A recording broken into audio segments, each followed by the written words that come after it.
Hello and welcome to my kitchen. Today I'm going to share something that I love doing every morning, and that is making a green smoothie. I'm going to go over not just the ingredients or a recipe, but more or less the science behind it, or ways you can modify it to make it more towards your liking. There's plenty of recipes for green smoothies online, but I want to make it so you can do it yourself, get creative, and all those fun things. So, first thing I'm going to start off with are some greens. Now here I've got spinach and kale. You can use Swiss chard, you can use really any kind of green, but I would highly recommend something like this for people to start. Even romaine lettuce, or anything that has a mild flavor. This way it won't overwhelm and it'll have more of the flavor of the berries. So I'm going to start by putting this in the high-speed blender. Okay. And something I like to do, I like to first really grind up the greens before putting in the other ingredients, especially some of the refrigerated or frozen ingredients. But I don't want them to get hot, so we're using some ice water. Okay. These high-speed blenders, when the blades rotate, they tend to heat things up, and we don't want to boil our greens. We don't want cooked spinach. So in that goes with some ice, and in fact, I'm going to add just a little bit more water. This is probably about 14 ounces of water. Okay. I'll put the lid on. It's going to get a little bit loud, and I like to start off slow. Kind of get them ground up a little bit, and then gradually increase the speed.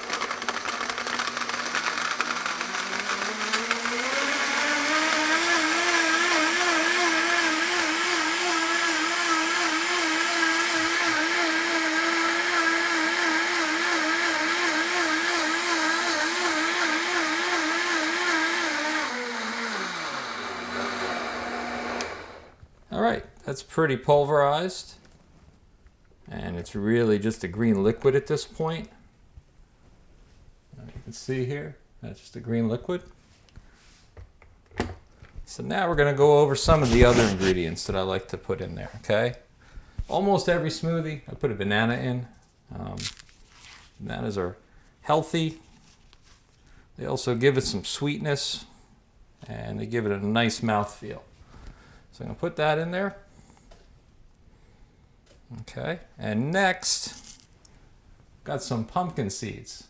These are very nutritious. They're great source of magnesium, phosphorus, protein, you name it, it's in there.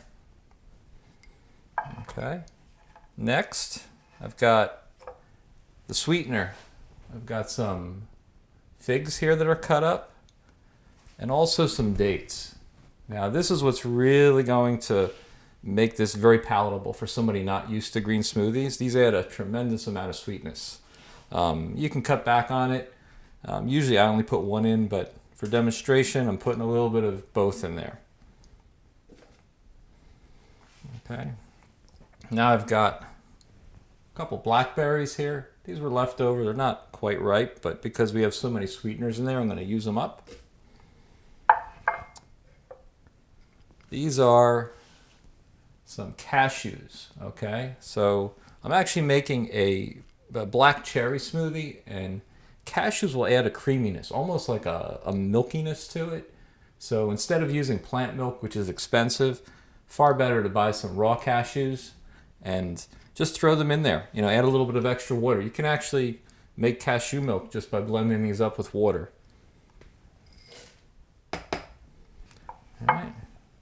And then we have the main flavor. These are some black cherries. Now, I like to buy them in big frozen bags, and even if they weren't, I would still freeze them because it really, you want to keep it cool. You don't want the smoothie to get warm. Put those in there. And lastly, I love the taste of vanilla with black cherry. So we're going to put a little bit of vanilla in there, maybe about a teaspoon. Okay, So let's blend it up. We're going to start slow again, and then gradually ramp the speed up.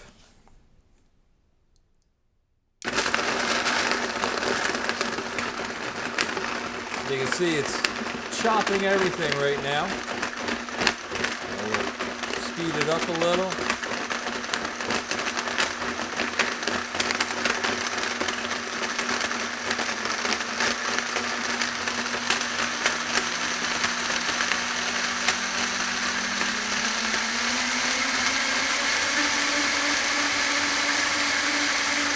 Okay, so now I've got the blender on maximum speed.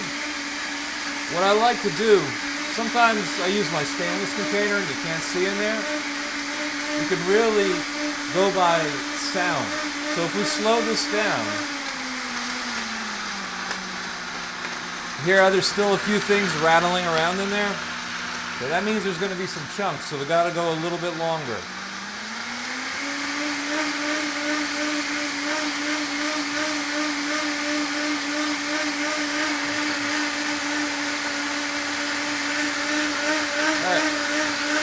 Still cold.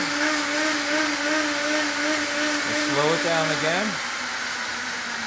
And this time you can hear that it's running without any rattling or clanking around because all those pieces have been pulverized to where they should be.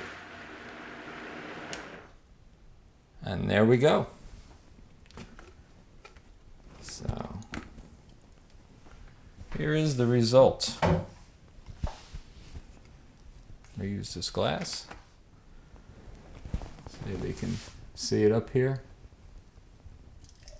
Ah! Well, that's funny. I just poured it on the floor.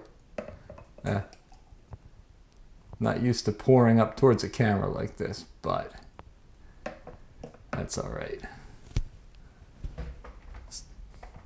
We'll clean up later. Oh my gosh, that tastes good. There you have it. A delicious black cherry green smoothie. In fact, you can't even see the green in it or taste it. I like to drink them through a straw, and even though this is a healthy drink, it still has a lot of sugar in it from all the fruit, and that's something you don't want on your teeth if possible. So a straw kind of puts it more on your tongue. And another thing, you should really sip these. Again, this is a tremendous amount of fruit, so if you suck this down, imagine eating all that fruit in minutes. It's just your body can't absorb it quick enough, so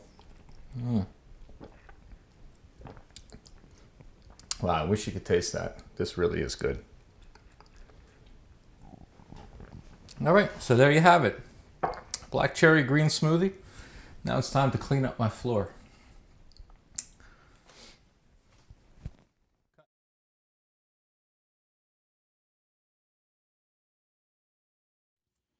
And just for reference, this is how I have everything set up. So I've got the DSLR camera, mirrorless camera, kind of boomed out over the counter. I don't know how it's going to come out. That towel holder is just awful over there. I think that has to come down. But it gives a halfway decent view of the counter. I thought about doing an overhead camera, but then it would be seen on the other camera. And there's my main camera up there. And my light. It's a very small space, this kitchen. This kitchen is like a shoebox. We back up and look at it. You can see there's not a whole lot of room here. But anyways, it's what I got. It's what I'm going to use. And for audio, what I've done, I've actually taped a lavalier microphone inside my shirt. It's right about here, mid-chest. And that goes down to a wire. And I wear this little zoom body pack, which seems to give really nice audio. It's 32-bit float, so I don't have to worry about clipping the levels. And it's not echoey like what you're hearing right now with my cell phone in here. But anyways, I don't know if I can see the microphone. No, I'm not going to pull it out, but it is what it is.